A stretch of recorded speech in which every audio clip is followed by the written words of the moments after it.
快看，不要怀疑，这是用 AI 生成的漫画。嘿，我是忍者妈妈，带你使用 AI 工具完成自己的动画作品。我们今天要来讲漫画，用 AI 工具完成自己的漫画作品，而且还有机会帮自己赚外快。这个主题内容比较多，会分成好几个部分来讲，让大家慢慢吸收。今天我们来讲第一个部分，界面操作与功能介绍。首先进入 Comic AI 的网站，用 Google 账号登入时会跳出这个画面。如果你有兴趣透过漫画创作赚取收入，请不要跳过，并且在新视窗开启，然后把这个网址存下来，因为之后有一些连结需要从这个网页点进去，这个也是他们最近发起的创作者基金。我们后面会另外出一集介绍，等不及的同学也可以自己先点进去研究哦。好，登录之后会进到这个画面，首次登录在右上角会有1200个点数，点数用完可以购买1个月$15的方案，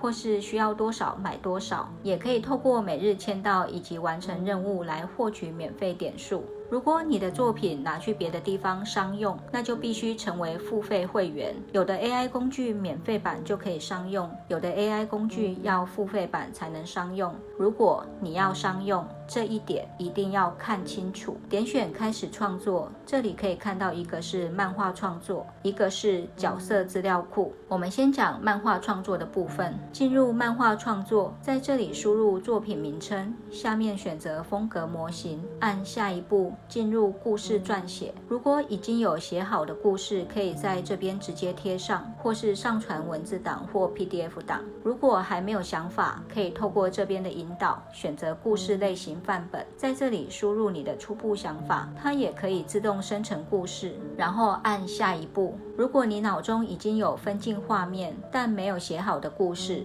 撰写这边可以按这里跳过，直接到下一步，生成角色及背景，然后进入编辑排版。我们今天就先用它的范例故事来做演示，点选故事类型范例，你就会看到它已经写好的故事范例，然后我们把故事内容贴到这边，按下一步，它会依照故事内容自动生成故事里的角色。这个自动生成没有扣点，右手边有这个角色生成的叙述，如果不满意可以直接修改重新生成，这时候才会扣点数。重新生成角色之后，旧的角色依然会保存，点选历史记录就可以看到，在这边可以自由更换，点选星星图案就可以将角色保存到角色资料库里面，就是一开始进来的这边。之后如果有其他故事用到相同的角色，直接从这里叫出来就可以了。如果是要用自己训练的角色，也是从这边叫出来。另外按这里也可以直接新增角色，输入名字和角色描述就可以生成哦。那要如何训练自己的角色呢？这个我们后面会讲。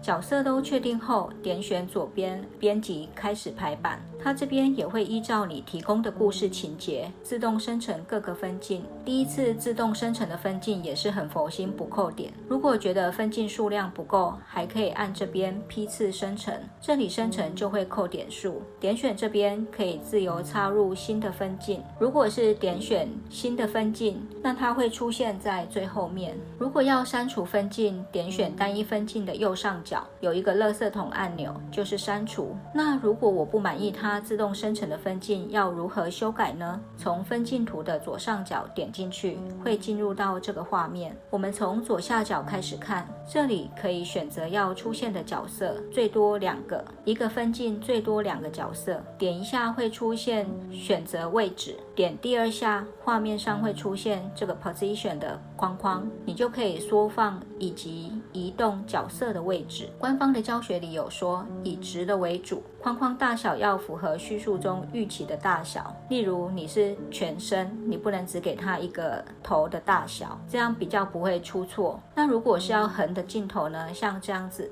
那要在提示词里面描述清楚，例如加上 laying 这个词，像这样子。这里可以修改提示词，重新生成。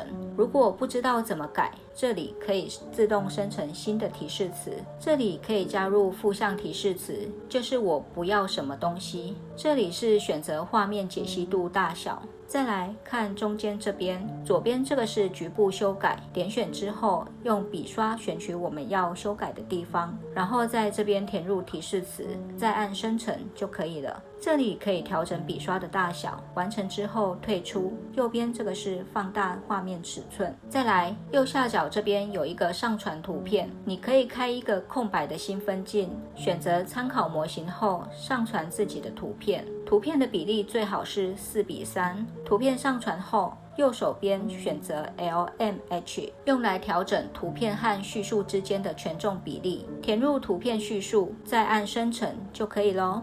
填入图片叙述后，左下角一样会出现提示词优化的部分。如果你跟我一样不擅长视觉描摹，可以参考他写的。这张图是用我原本很简易的提示词，这张图片是用它优化后的提示词，风格差异很大。图片生成之后，一样可以做局部修改。使用图片参考模式时，无法选择原本的角色。如果你想要把原本的这些角色加进去的话，可以直接将角色的描述贴到这边来生成。例如官方的范例，我的人要在这个场景做这个动作，我可以在图片参考模式上传一张图片，然后在叙述中加入之前生成角色使用的提示词，它就会把图片中的人换成我们的角色。那这4个模式分别代表什么呢？这个是官方的范例说明，模型是官方训练的，所以一定要看它的说明。第一个 Image Variation 可以把它理解成重画。第二个深度参考，主要是参考图片的空间关系，只参考影像中的位置关系和景深，而不保留艺术风格、色彩和角色外观等元素，像这样子。第三Line Drawing Reference 可以上传线稿，但不是替线稿着色，而是参考线稿的轮廓和构图，像这样子。就是当它的分镜一直无法生成你要的画面的时候，你就可以简单的手绘，然后上传让它去参考你的构图。第4个 Style Reference 主要参考图像的构图、艺术风格、脸部特征、调色板和背景，意思就是生成的图片会与参考的图片非常像这样子。这4个模型当中，只有第一个模型是权重越高，图片生成越偏向文字描述，其他3个都是权重越高，图片生成会偏向参考的图片，像这个样子。上面这排是以文字叙述为主，下面这排是以参考图片为主。这就是1跟4的差别。2就是空间关系，3是轮廓跟构图。分镜都确定好之后，我们开始排版。上面这里有 Webtoon 跟 Comic 2种排版模式可以选择。Webtoon 就是网络漫画模式，就是一长条的排版，没有分页，可以无限扩展，也就是现在网络上很多漫画解说频道用的那种。Comic 是漫画模式，像传统纸本漫画一页一页翻的那种，有固定的页面大小，可以建立很多个页面，适合要做纸本输出。如果要做成漫画解说频道，我个人觉得也没有不行，就看你镜头怎么带，解说怎么导读。要如何调整版面大小呢？选择版面，从最下方这里调整，只有在 Webtoon 的模式下才能够调整它的大小。点选这里可以更改整个版面的颜色，点选文字可以为你的作品输入一个标题，点选中间这个 Single Click， 它会自动抓取左边的分镜图自动排版。点选左下角的 One Click Layout， 也是一键自动排版，但它可以让你选择你要哪几张分镜图。然后这里很重要，点选生成之后，它会盖掉你之前的布局跟格式。如果不想要自动排版呢，我们也可以一张一张手动排版。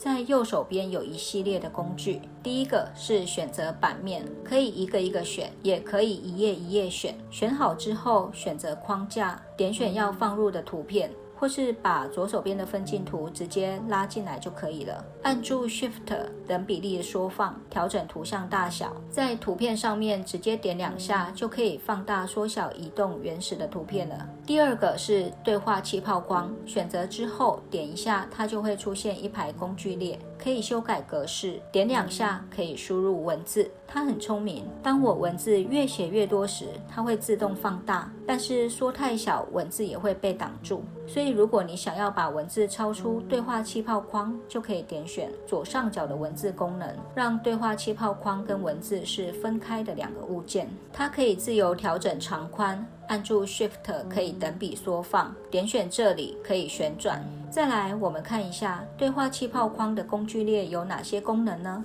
从左边开始看，第一个是字型的选择，字体大小、颜色、粗体、斜体，这个是直输、横输，这个是调整间距、行距，这个是变更整个对话气泡框的颜色，这个是变更框框的颜色。最后这2个还可以做垂直近摄、水平近摄，功能算是很齐全，可以根据你的排版需求做调整。第3个是对话框，如果你一开始给的故事内容有包含对话， AI 如果有抓到的话，它会自动出现在这边。第4个是加入特效贴纸，因为漫画只有平面没有声音，作者必须透过一些特殊的表现手法来表达人物的情绪，这样观众才能感受到。完成之后，右上角点选 Download， 这样就可以咯。那刚刚讲的很多内容在官方的教学资料都可以找到，那官方的教学资料在哪里呢？左下角的问号有一个创作者教学，点进去可以看到，一个是使用手册，介绍所有界面跟功能，